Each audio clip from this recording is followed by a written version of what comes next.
Good morning मंडळी, कशा आहात सगळे? खूप दिवसांनी आज ब्लॉग टाकतोय. पहिल्यासारखाच तुमचा सपोर्ट राहू द्यात. निघालो ऑफिसला जायला, ते काही चुकत नाही. ते जावंच लागतं, नाही ते EMI कोण भरणार ना. रिक्षात बसलो आणि निघालो. रस्ते बघून तर प्रवास करायची इच्छा होत नाही. इलेक्शनच्या वेळी काम करायला घेतलंय ते अजून तसंच आहे. काय बोलणार आता. स्टेशनला पोचलो आणि म्हटलं आज फास्ट ट्रेनने जाऊया. प्लॅटफॉर्मवर पोचलो तेवढ्यात ट्रेन आली आणि मोजून 2 जण आम्ही ट्रेनमध्ये चढलो. कसं तरी ठाणा येईपर्यंत उभंच होतो.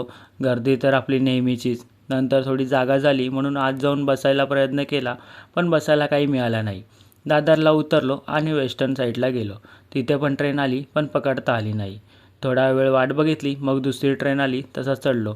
आपल्या नेहमीच्या स्टेशनला उतरलो आणि चालत चालत ऑफिसला पोचलो. पंचिंग केलं आणि कामाला सुरुवात केली. संध्याकाळ होताच निघालो, पण काय सांगू, खूप दिवसांनी ब्लॉग करत होतो ना, त्यामुळे शूट करायलाच विसरलो.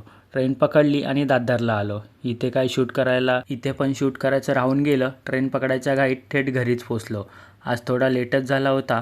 फ्रेश झालो आणि मस्त ब्लॅक कॉफी पिली. असा संपला आपला आजचा दिवस. ब्लॉग आवडला असेल तर लाईक, कमेंट आणि शेअर करायला विसरू नका. भेटू उद्या एका नव्या प्रवासात. तोपर्यंत बाय.